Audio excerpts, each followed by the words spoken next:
মানে কিছু করার আগেই অ্যাটাক হয়, সাইলেন্ট অ্যাটাক। তো ডক্টরদেরকে জিজ্ঞেস করা হয়, ডক্টররা খুব ক্যাজুয়ালি রিপ্লাই দেয় যে সাইলেন্ট অ্যাটাক, আর কিছু বলে না। এবারে ব্যাপারটা হচ্ছে, যেটা আমরা খবর পেয়েছি, জানতে পেরেছি, ওর সার্জারি করার আগে ওর একটু ব্রিদিং প্রবলেম হচ্ছিল। ব্রিদিং প্রবলেম হওয়ার পরেও ওকে অ্যানাস্থেশিয়া দিয়ে অপারেট করা হয়েছে। আমার মনে হয় না ব্রিদিং প্রবলেমের, মানে যদি কারোর ব্রিদিং প্রবলেম হয় তারপরেও কি করে তাকে অ্যানাস্থেশিয়া দিয়ে অপারেট করে, আমার মতে তো এটা ঠিক নয় মনে হয়। তো যাই হোক, এটা হচ্ছে মেন ব্যাপার। এবারে কেউ মানতে পারছে না এই জিনিসটা, ইনফ্যাক্ট আমিও মানতে পারছি না। আমার ভাই, আমার থেকে 2 বছরের ছোট, ওর নাম হচ্ছে প্রশান্ত কুমার পাল, আমার নিজের মাসির ছেলে। মানে মানে একটা ঝটকায়তে মনে হয় যেন সব শেষ। মানে ওর যে কিছু হবে কখনো আমরা ভাবতে পারিনি। একটা স্টাউট ফিজিক, যার খুব ভালো মতো নিজেকে মেনটেন করতো, ওর কোনোদিনও কোনো এমন নয় যে ওর আগে কোনো ব্রিদিং প্রবলেম হয়েছে বা ওর কোনো হার্ট রিলেটেড প্রবলেম ছিল, এমন কিচ্ছু নয়। ওর কোনোদিনও কিচ্ছু হয়নি, একদম ফিট। ও রীতিমতো এক্সারসাইজ করতো, ওয়ার্কআউটসের মধ্যে ছিল, হেলদি ডায়েট মেনটেন করতো। তারপরেও ওর এরকম হবে এটা কেউ ভাবতে পারছে না, মানতে পারছে না। তো যাই হোক, মেনে নিতে হবে, কিছু করার নেই। আজকে যখন সকালে আমাকে মেজমা ফোন করলো, মেজমা তো ফোন করে হাউ হাউ করে কাঁদছে। আমি আমার মেজমামিকে মেজমা বলি। মেজমা ফোন করে হাউ হাউ করে কাঁদছে। আমার মাসিমণির সাথে কথা হলো, মাসিমণি জাস্ট একটা কথা আমাকে বলছে যে রিনি, মানে নিয়ে যাওয়ার সময় ভাইকে সাদা পাঞ্জাবি আর সাদা পায়জামা পরিয়ে নিয়ে গেছিলো।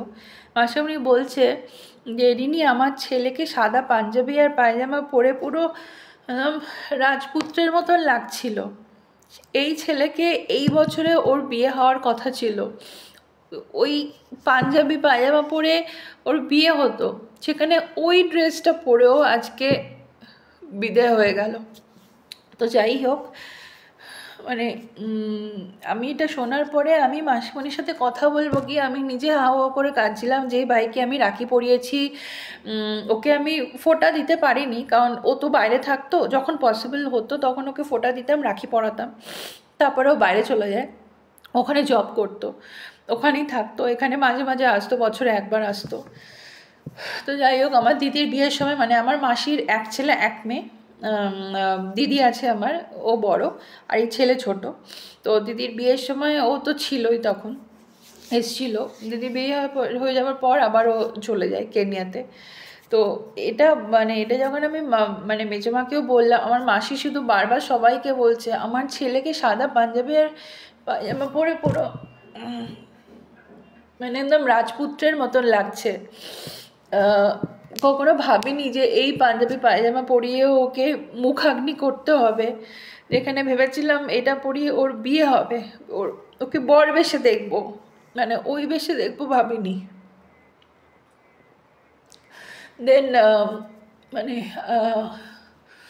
তারপরে মাসিমণি মেসোমণি খুবই ভেঙে পড়েছে, কথা বলতে পারছিল না, কথা বলছে কেঁদে ফেলছে, কথা বলছে কেঁদে ফেলছে, স্বাভাবিক, এটাই স্বাভাবিক আর কি। তো বাড়িতে লোকজন আছে, আমার মামা মামি থাকে দিল্লিতে। তো এই ফ্রাইডেতে মামারা যাচ্ছে মাসির বাড়িতে কলকাতায়। আমার ওদিক থেকে বড় মামিও চলে গেছে। আমরা শুধু যেতে পারবো না, কারণ এই মুহূর্তে আমি যে একা যাব, আমার পক্ষে একা ওইটুকু বাচ্চাকে নিয়ে যাওয়াটা সম্ভব না। ও এত দুষ্টু যে ওকে সামলাবো না, আমি নিজে মানে যা আর কি প্রসেস থাকে এয়ারপোর্টে সেগুলো করব, পেপার্স সামলাবো। তো আমার একার পক্ষে ওইটুকু বাচ্চাকে নিয়ে সামলে নিয়ে যাওয়াটা খুবই ইম্পসিবল। আর ও যে যাবে আমাদের সাথে সেটাও পসিবল না, ওই এই মুহূর্তে একদমই ছুটি নিতে পারবে না। তো আমাদের যা হলো না, আলটিমেটলি সবাই আসছে। আর মানে পুলিশ কেস হওয়ার কথা ছিল, কিন্তু অ্যাট লাস্ট পুলিশ কেসটা হলো না। পুলিশ এসেছিলো আজকে বাড়িতে, মাসির বাড়ি তো যাদবপুর বললামই, ওখানে পুলিশ এসেছিলো। তো পুলিশ এসে সব জিজ্ঞেস করেছে, কিন্তু অ্যাট লাস্ট আমার মেসোমণি ফেস করতে পারেনি। আমার মেসোমণি মাসিমণি কেউই ফেস করতে পারেনি, তো সেই কারণে এখন পুলিশকে বলা হয়েছে একটু জিনিসটাকে ডিলে রাখতে। এই মুহূর্তে কেউ কথা বলে সেই মেন্টাল স্টেটে নেই। তো কিছুদিন পরে আবার যদি তারা মনে করে তো পুলিশের সাথে কন্ট্যাক্ট করবে, কিন্তু জিনিসটা পুলিশ কেসটা হবে, এমন নয় যে পুলিশ কেস হবে না, হবে। আর এই মুহূর্তে হচ্ছে না। তো এখন বাড়িতে লোকজন আছে, সবাই গেছে ওখানে, শুধু আমরা যেতে পারলাম না। আমার দুটোই ভাই, এক হচ্ছে আমার এই মাসির ছেলে প্রশান্ত, ওকে রাবু রাবু বলি। রাবু রাবু রাবু, মানে এখন রাবু বলে ডাকার মতন আর কেউ নেই। আর মানে আমার মামার বাড়ির সাইডে আমরা ভাই বোন হচ্ছি, আমি, আমার দিদি, আমার ভাই, মানে এই রাবু যে মারা গেল, আমার আর একটা বোন সুইটি, আনু, আর সানি আমার বড় মামার ছেলে। তো আমরা মানে 4 বোন আর 2 ভাই। 4 বোন 2 ভাইয়ের মধ্যে এক ভাই চলে গেল, সানি আছে এখন, আর আমরা 4 বোন আছি। তো এখন আর আবু বলে কেউ নেই। মানে আজকে মামাও ফোন মানে বলছে যে আমরা ভাবতে পারছি না বা মানতে পারছি না যে রাবু আর নেই। রাবু খুব মানে বড় ছেলে তো, খুব আদরের ছিল রাবু।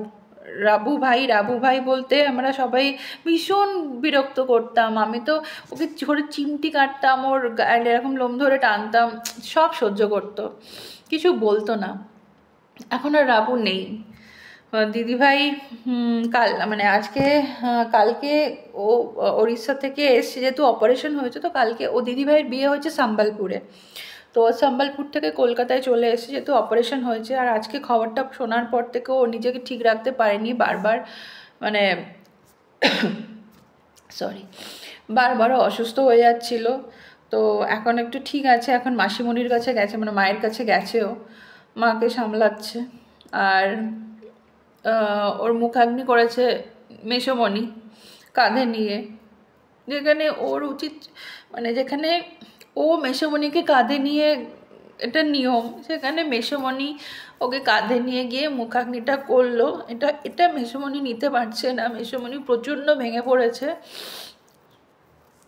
বলার মতন নয়, মানে এতটাই ভেঙে পড়েছে। আমার মেসোমণি খুব ভালো মানুষ, মানে আমার মেসোমণি আর্মিতে ছিলেন, এখন রিটায়ার হয়ে গেছে, কিন্তু তাও মানে মেসোমণির কাছে ছেলে অন্তঃপ্রাণ ছিল। ছেলে ওর বাবাকে মানে মেসোমণিকে বাবাই বলে ডাকতো, মেসোমণিও ওকে বাবাই বাবাই বলে ডাকতো, বাবাই বাবাই এরম করে বলে ডাকতো। এখন আর নেই।